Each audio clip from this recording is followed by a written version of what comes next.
بسم اللہ الرحمن الرحیم۔ السلام علیکم ناظرین۔ 2024 کا یہ کیا آخری رمضان ہوگا؟ حضرت محمد صلی اللہ علیہ وآلہ وسلم نے اپنی امت کو آنے والے ہر قسم کے فتنوں کے بارے میں آگاہ کیا۔ آخری رمضان کا بھی بتایا۔ کیا یہ آخری رمضان ہے؟ بہت سی نشانیاں پوری ہو چکی ہیں اور سب سے بڑی نشانی یہ ہے کہ بسم اللہ الرحمن الرحیم، ماہ رمضان امت مسلمہ کے لیے اللہ تعالیٰ کا خصوصی انعام ہے۔ یہ مہینہ نزول قرآن کا مہینہ ہے۔ اسلام مبارک میں پروردگار کی خاص رحمتوں اور برکتوں کا نزول، فراغ رزق، ایک دوسرے کی خیر خواہی اور جنت میں داخل ہونے کے لیے اور جہنم سے نجات حاصل کرنے کے لیے کی جانے والی کاوشوں کا مہینہ ہے۔ آخری کتاب و شریعت کے نزول کے ساتھ ہی حضور اکرم صلی اللہ علیہ وآلہ وسلم کو نبوت کی بشارت دی گئی۔ امت مسلمہ پر نازل ہونے والی اس انعام و کرام کی خوشی اور شکرانے کے طور پر مسلمانوں پر 1 ماہ کے روزے فرض کر دیے گئے۔ اس طرح سے مسلمانوں کو اضافی عبادت کا موقع ملا اور پروردگار نے ارشاد فرمایا، اے ایمان والو، تم پر اسی طرح روزے فرض کیے گئے ہیں جیسے تم سے پہلے لوگوں پر فرض کیے گئے، تاکہ تم پرہیزگار بن جاؤ۔ اس آیت کریمہ سے وضاحت ہو رہی ہے کہ مسلمانوں سے پہلے بھی دیگر امتوں پر روزے فرض قرار دیے گئے تھے تاکہ وہ تقویٰ کے اعلیٰ درجات پر فائز ہو سکیں۔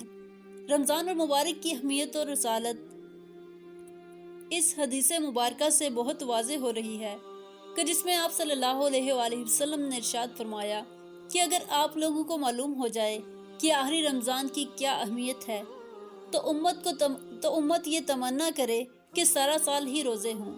رمضان المبارک کا یہ مقدس مہینہ ساری دنیا کے مسلمانوں کے لیے ذکر و فکر، تسبیح اور کثیر تلاوت و نوافل اور صدقہ و خیرات کا باعث بنتا ہے۔ اس مہینے کو پا کر دنیا کا ہر مسلمان اپنے اپنے ایمان اور تقویٰ کے مطابق حصہ لے۔ اسی طرح وہ اپنے جسم و روح کے لیے تقویت کا سامان فراہم کر سکتا ہے۔ اسی طرح حضور اکرم صلی اللہ علیہ وآلہ وسلم کی یہ حدیث مبارکہ ہے کہ روزہ گناہوں سے بچنے کے لیے ڈال ہے۔ اس حدیث سے صاف واضح ہو رہا ہے کہ روزہ دار صرف اپنے آپ کو کھانے پینے سے ہی نہیں روکتا، بلکہ روزہ دار کو فحش گوئی، بیہودہ اعمال، لڑائی جھگڑا اور گالی گلوچ سے پرہیز کرنے سے اور اجتناب کرنے کا بھی حکم دیا گیا ہے کہ اگر اس طرح کا کوئی معاملہ روزہ دار کو پیش آ جائے تو وہ مد مقابل کو صرف اتنا ہی کہہ دے کہ میں روزے سے ہوں، اور وہ ایک بہت بڑی معاشرتی برائی سے بچ سکے گا، کیونکہ ایک طرف اگر نیک اعمال کرنا باعث اجر و ثواب ہے تو دوسری طرف برائیوں سے اپنے آپ کو بچانا بھی انتہائی اہم ہے، جیسا کہ رسول اللہ صلی اللہ علیہ وآلہ وسلم کا فرمان مبارک ہے۔ آپ نے صحابہ کرام سے دریافت فرمایا کہ کیا تم جانتے ہو کہ مفلس کون ہے؟ تو صحابہ نے عرض کیا، جو شخص صاحب مال نہ ہو وہ مفلس ہے۔ آپ صلی اللہ علیہ وآلہ وسلم نے فرمایا کہ میری امت کا مفلس وہ ہے کہ جو قیامت کے دن نماز، روزہ اور زکوٰۃ جیسے اعمال اپنے ساتھ لے کر آئے گا، لیکن اگر اس کے ساتھ اس نے کسی کو گالی دی ہوگی، کسی پر کوئی تہمت لگائی ہوگی، اس کا ناحق مال کھایا ہوگا یا کسی کو ناحق قتل کیا ہوگا تو اس کی نیکیاں مظلوموں میں تقسیم کر دی جائیں گی، اور اگر اس کی تمام نیکیاں ختم ہو جائیں گی تو اس مظلوم کے گناہ اس کے نامہ اعمال میں ڈال دیے جائیں گے۔ اسی طرح روزے کی فضیلت کے حوالے سے حضرت ابن عمر رضی اللہ تعالیٰ عنہ سے روایت ہے کہ حضور اکرم صلی اللہ علیہ وآلہ وسلم نے فرمایا، جنت سال کے آغاز ہی سے اگلے سال تک رمضان المبارک کے لیے سجا دی جاتی ہے۔ آپ صلی اللہ علیہ وآلہ وسلم نے ارشاد فرمایا، جب رمضان المبارک کا پہلا دن ہوتا ہے تو عرش کے نیچے سے ایک ہوا چلتی ہے جو جنت کے درختوں کے پتوں سے حور عین پر پھیل جاتی ہے، اور وہ حوریں یہ دعا مانگتی ہیں، اے اللہ، ہمارے لیے اپنے بندوں میں سے ایسے شوہر بنا جن سے ہماری آنکھیں ٹھنڈی ہوں اور ہم سے ان کی آنکھیں ٹھنڈی ہوں۔ قرآن مجید میں اللہ تعالیٰ نے روزے کا حکم دیتے ہوئے فرمایا، تم پر روزہ فرض کیا جاتا ہے شاید کہ تم متقی پرہیزگار بن جاؤ۔ یہاں پر یہ نہیں فرمایا کہ اس سے تم یقیناً متقی اور پرہیزگار بن جاؤ گے۔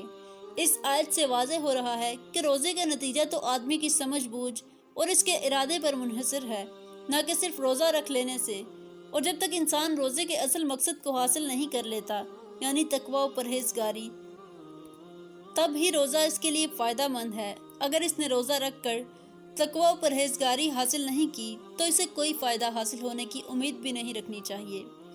رسول اللہ صلی اللہ علیہ وآلہ وسلم نے اپنی امت کو آنے والے ہر قسم کے فتنوں کے بارے میں نہ صرف خبردار کیا بلکہ مستقبل میں رونما ہونے والے اہم واقعات کے بارے میں بھی آگاہ کیا۔ خاص کر ظہور امام مہدی اور خروج دجال سے متعلق واقعات کو تفصیلاً بیان کیا ہے، یہاں تک کہ حق و باطل کے ان دونوں اماموں کی ظہور و خروج کے حالات کو قدراً تفصیل سے بیان کیا ہے اور کچھ نشانیاں خصوصی طور سے بیان کی ہیں تاکہ کسی ان پڑھ مسلمان کو بھی حق و باطل کی پہچان میں کسی قسم کا شک و شبہ نہ رہے۔ اسی طرح حضرت امام مہدی کے ظہور سے متعلق بیان کی گئی احادیث کے بارے میں اسلاف کا یہ طریقہ چل رہا ہے کہ وہ اس کے متعلق نشانیوں کو ہمیشہ اپنے سامنے رکھ دیں تاکہ حضرت امام مہدی کے ظہور کے وقت حق و باطل کے درمیان ہونے والے معرکے میں وہ حق کے ساتھ کھڑے ہوں اور باطل ان کو دھوکہ نہ دے سکے۔ حضرت امام مہدی کے ظہور سے قبل قریب ترین نشانیوں میں سے ایک نشانی رمضان اور مبارک میں ایک زوردار آواز سنائی دینا ہے، چاہے وہ چیخ کی صورت میں ہو یا دھماکے کی صورت میں۔ نصف رمضان کی رات یعنی 15 شب کو ہوگا اور وہ جمعہ کی شب ہوگی۔ اسی طرح اس رمضان میں سورج گرہن کا ہونا، آسمان پر ستون کی مانند کسی چیز کا روشن ہونا اور سب سے بڑھ کر اسے رمضان میں ملک شام میں سفیانی کی جانب سے مسلمانوں کا قتل عام کرنا وغیرہ۔ رسول اللہ صلی اللہ علیہ وآلہ وسلم نے فرمایا، رمضان میں ایک زبردست آواز آئے گی۔ صحابہ کرام رضی اللہ تعالیٰ عنہ نے پوچھا، یا رسول اللہ، آواز رمضان کی اول میں ہوگی یا درمیان میں یا پھر آخر میں؟ تو آپ صلی اللہ علیہ وآلہ وسلم نے فرمایا، نصف رمضان میں۔ جب نصف رمضان میں جمعہ کی رات ہوگی تو آسمان سے ایک زوردار آواز آئے گی جس سے 70,000 لوگ بے ہوش ہو جائیں گے اور 70,000 اندھے ہو جائیں گے اور 70,000 بہرے ہو جائیں گے۔ ایک اور روایت کے مطابق 70,000 راستہ بھٹک جائیں گے اور 70,000 لڑکیوں کی وقارت ضائع ہو جائے گی۔ صحابہ کرام رضی اللہ تعالیٰ عنہ نے دریافت کیا، یا رسول اللہ صلی اللہ علیہ وآلہ وسلم، آپ کی امت میں سے اس آواز سے کون محفوظ رہے گا؟ تو رسول اللہ صلی اللہ علیہ وآلہ وسلم نے فرمایا، جو اس وقت اپنے گھروں میں رہے اور سجدوں میں گر کر پناہ مانگے اور زور زور سے تکبیریں کہے۔ پھر اس کے بعد ایک اور آواز آئے گی۔ پہلی آواز حضرت جبرائیل علیہ السلام کی ہوگی اور دوسری آواز شیطان کی ہوگی۔ پھر فرمایا کہ واقعات کی ترتیب یہ ہوگی، آواز رمضان میں ہوگی۔ دراصل جنگ کی گرج یا شور شرابہ ہوگا جو کہ شوال کے مہینے میں ہوگی اور ذی القعدہ میں قبائل عرب بغاوت کریں گے اور ذی الحجہ میں حاجیوں کو لوٹا جائے گا۔ مزید فرمایا کہ محرم کا مہینہ، محرم کا ابتدائی حصہ میری امت کے لیے آزمائش ہے اور اس کا آخری حصہ میری امت کے لیے نجات ہے۔ اس دن وہ سواری کہ جس پر سوار ہو کر مسلمان نجات پائے گا، اس کے لیے 1,00,000 سے زیادہ قیمت والے اس مکان سے بہتر ہوگی جہاں کھیل و تفریح کا سامان ہوگا۔ رسول اللہ صلی اللہ علیہ وآلہ وسلم نے فرمایا، رمضان میں ایک آواز سنائی دے گی، شوال میں شور شرابہ ہوگا اور ذی القعدہ میں قبائل کی باہمی کشمکش۔ اس سال حاجیوں کو لوٹا جائے گا اور بہت زیادہ خون ریزی ہوگی اور بہت سے لوگ قتل کیے جائیں گے۔ وہاں اس وقت خون ریزی ہوگی اور محرم میں ایک ندا دینے والا آسمان سے ندا دے گا کہ جان لو یہ مہدی اللہ کا خلیفہ ہے، اس کی سنو اور اطاعت کرو۔ حضرت عبداللہ بن ابن مسعود رضی اللہ تعالیٰ عنہ سے روایت ہے کہ رسول اللہ صلی اللہ علیہ وآلہ وسلم نے فرمایا، رمضان میں چیخ سنائی دے گی تو شوال میں شور شرابہ ہوگا اور ذی القعدہ میں قبائل کی بغاوت ہوگی اور ذی الحجہ میں خون، اور محرم کا مہینہ تو کیا ہی مہینہ۔ ہم نے پوچھا کہ یا رسول اللہ صلی اللہ علیہ وآلہ وسلم، یہ چیز کیسی ہوگی؟ آپ صلی اللہ علیہ وآلہ وسلم نے فرمایا، 15 رمضان المبارک جمعہ کی رات کو دھماکہ ہوگا، سونے والے کو بیدار کرے گا، کھڑے ہونے والے کو بچھا دے گا۔ شریف زادیاں اپنی خلوت گاہوں سے جمعہ کی رات کو نکل آئیں گی۔ اس سال زلزلے کثرت سے آئیں گے۔ جب تم جمعہ کے دن فجر کی نماز پڑھ لو تو اپنے گھر میں داخل ہو کر دروازے اور کھڑکیاں بند کر لینا اور اپنی چادریں اوڑھ لینا، اپنے کان بند کر لینا، اور جب تمہیں چیخ کا احساس ہو تو اللہ کے سامنے سجدہ ریز ہو جانا اور یہ پڑھنا کہ پاک ہے وہ ذات جو نقائص سے پاک ہے، تو جو ایسا کرے گا وہ نجات پائے گا، اور جو ایسا نہیں کرے گا وہ ہلاک ہو جائے گا۔ محمد بن علی رحمۃ اللہ علیہ کا قول ہے، دو نشانیاں ایسی ہیں جو زمین و آسمان کی تخلیق سے لے کر آج تک نظر نہیں آئیں۔ پہلی رمضان المبارک کی رات چاند گرہن لگے گا، اور دوسری 15 رمضان کو سورج گرہن لگے۔ جب سے اللہ نے زمین و آسمان کو پیدا کیا ایسا نہیں ہوا۔ یہ بات حقیقت ہے کہ سورج گرہن ہمیشہ چاند کے شروع کی تاریخوں میں ہوتا ہے، اور چاند گرہن ہمیشہ ایام 20 یعنی 13، 14 اور 15 کی تاریخ کو ہوتا ہے، لیکن ظہور مہدی سے ماہ قبل رمضان میں یہ ترتیب بدل جائے گی۔ حضور اکرم صلی اللہ علیہ وآلہ وسلم نے فرمایا، لوگوں، قیامت سے پہلے ایک رمضان ایسا آئے گا جس میں ایک شدید آواز سنائی دے گی، اور دنیا میں کوئی نہیں جان سکے گا کہ یہ آواز کہاں سے آئی ہے۔ آپ صلی اللہ علیہ وآلہ وسلم نے فرمایا کہ اگر رمضان میں ایسی آواز سنائی دے جس کا کوئی کھوج نہیں لگایا جا سکتا، تو پھر 1 سال کا رزق اپنے گھروں میں سمیٹ کر رکھ لینا کہاں کی عقل مندی ہے۔ حضرت جابر رضی اللہ تعالیٰ عنہ فرماتے ہیں کہ میں نے رسول اللہ صلی اللہ علیہ وآلہ وسلم کو یہ فرماتے ہوئے سنا کہ میری امت میں ایک جماعت یوم قیامت تک سربلندی کے ساتھ حق کے لیے برسرے پیکار رہے گی۔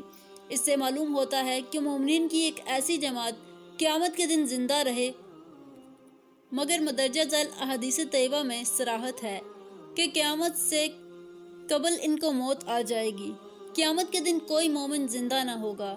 حضرت علی رضی اللہ تعالیٰ عنہ سے پوچھا گیا کہ وہ کون سا عمل ہے جس سے موت کے وقت ملک الموت انسان کی تعظیم کرتے ہیں، اس کی روح سکون سے قبض کرتے ہیں؟ تو حضرت علی رضی اللہ تعالیٰ عنہ نے ارشاد فرمایا، اے شخص، وہ 3 اعمال یہ ہیں، جو انسان یہ 3 کام کرتا ہے تو فرشتہ موت اس کی تعظیم کرتا ہے، یوں اپنے مال کے حقیقی سے جا ملتا ہے۔ جب حضور اکرم صلی اللہ علیہ وآلہ وسلم کی وفات کا وقت قریب آیا تو آپ صلی اللہ علیہ وآلہ وسلم نے فرمایا، کیا میری امت کو موت کی تکلیف برداشت کرنی پڑے گی؟ تو فرشتے نے کہا، جی ہاں، کرنی پڑے گی۔ آپ صلی اللہ علیہ وآلہ وسلم کی آنکھ مبارک سے آنسو جاری ہو گئے تو اللہ تعالیٰ نے فرمایا، اے محمد صلی اللہ علیہ وآلہ وسلم، آپ کی امت اگر ہر نماز کے بعد آیت الکرسی پڑھے گی تو موت کے وقت اس کا ایک پاؤں دنیا میں ہوگا اور دوسرا جنت میں ہوگا۔